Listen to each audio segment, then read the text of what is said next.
ನಮಸ್ಕಾರ. ಬೆಳ್ಳಂಬೆಳಗ್ಗೆ ಟೀಂ ಇಂಡಿಯಾದಲ್ಲಾಯಿತು ದೊಡ್ಡ ಬದಲಾವಣೆ. ಮೂರನೇ ಓಡಿಐ ಪಂದ್ಯಕ್ಕೂ ಮುನ್ನವೇ ತಂಡಕ್ಕೆ ಎಂಟ್ರಿ ಕೊಟ್ಟರು ಇಬ್ಬರು ಹೊಸ ಆಟಗಾರರು.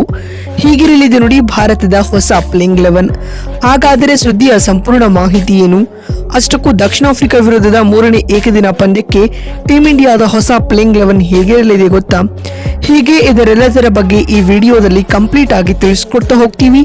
ಆದ್ದರಿಂದ ದಯವಿಟ್ಟು ಈ ವಿಡಿಯೋವನ್ನ ಕೊನೆವರೆಗೂ ನೋಡಿ. ಹೌದು, ಭಾರತ ಮತ್ತು ದಕ್ಷಿಣ ಆಫ್ರಿಕಾ ನಡುವಿನ 3 ಪಂದ್ಯಗಳ ಏಕದಿನ ಸರಣಿಯು ಇದೀಗ ನಿರ್ಣಾಯಕ ಘಟ್ಟವನ್ನ ತಲುಪಿದೆ. ಸರಣಿಯು 1 ಮತ್ತು 1 ಸಮಬಲಗೊಂಡಿದೆ.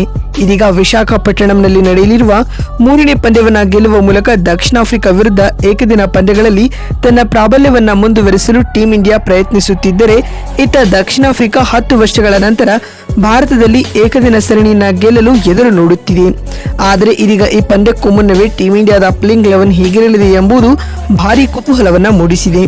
ಯಾಕಂದ್ರೆ ಮೊದಲ 2 ಪಂದ್ಯಗಳಲ್ಲಿ ಟೀಂ ಇಂಡಿಯಾದ ಬ್ಯಾಟಿಂಗ್ ವಿಭಾಗ ತನ್ನ ಕೆಲಸ ಮಾಡಿತ್ತು. ಆದರೆ ಆಲ್ರೌಂಡಿಂಗ್ ವಿಭಾಗ ಹಾಗೂ ಬೌಲಿಂಗ್ ವಿಭಾಗ ನಿರೀಕ್ಷಿತ ಪ್ರದರ್ಶನ ನೀಡಿರಲಿಲ್ಲ. ಇದರ ಫಲವಾಗಿ ಟೀಂ ಇಂಡಿಯಾ ಬೃಹತ್ ಮೊತ್ತ ಕಲೆ ಹಾಕಿತ್ತಾದರೂ 2ನೇ ಪಂದ್ಯವನ್ನ ಭಾರತ ಸೋತಿತ್ತು. ಇದೀಗ ಮೂರನೇ ಓಡಿಐ ಪಂದ್ಯ ಉಭಯ ತಂಡಗಳಿಗೂ ನಿರ್ಣಾಯಕವಾಗಿರುವ ಕಾರಣ ಈ ಪಂದ್ಯ ಗೆಲ್ಲಲು 2 ತಂಡಗಳು ಶತಾಯಗತಾಯ ಪಣ ತೊಟ್ಟಿವೆ.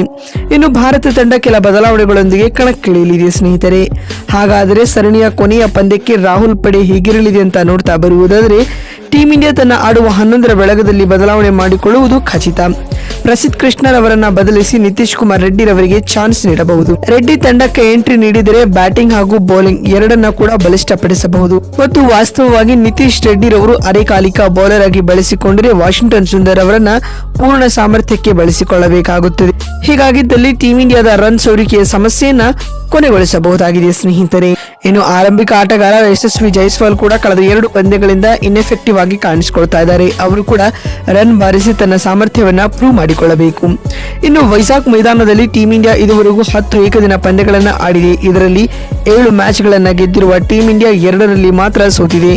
ಇನ್ನುಳಿದಂತೆ 1 ಪಂದ್ಯ ಡ್ರಾನೊಂದಿಗೆ ಅಂತ್ಯಗೊಂಡಿದೆ. ಅಂದರೆ ಈ ಮೈದಾನದಲ್ಲಿ ಭಾರತ ಮೇಲುಗೈ ಸಾಧಿಸಿದೆ ಎಂಬುದಕ್ಕೆ ಈ ಅಂಕಿಅಂಶಗಳೇ ಸಾಕ್ಷಿ.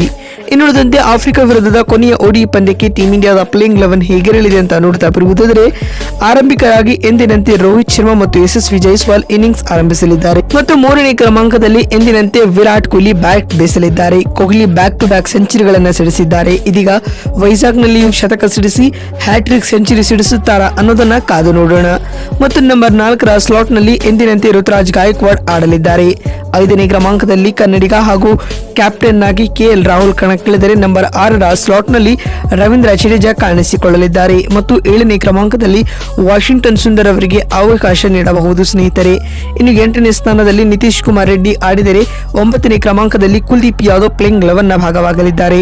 10ನೇ ಕ್ರಮಾಂಕದಲ್ಲಿ ಹರ್ಷದೀಪ್ ಸಿಂಗ್ ಹಾಗೂ 11ನೇ ಮತ್ತು ಅಂತಿಮ ಸ್ಲಾಟ್ ನಲ್ಲಿ ಹರ್ಷಿತ್ ರಾಣಾ ಆಡಲಿದ್ದಾರೆ. ಪಂದ್ಯಗಳು ನಿಮ್ಮ ಪ್ರಕಾರ ಆಫ್ರಿಕಾ ವಿರುದ್ಧದ ಕೊನೆಯ ಓಡಿಐ ಪಂದ್ಯವನ್ನ ಟೀಂ ಇಂಡಿಯಾ ಗೆಲ್ಲುತ್ತಾ ಅಥವಾ ಇಲ್ಲವ ಎನ್ನುವುದನ್ನು ಕಾಮೆಂಟ್ ಮಾಡುವ ಮೂಲಕ ತಪ್ಪದೇ ತಿಳಿಸಿ. ನಮಸ್ಕಾರ.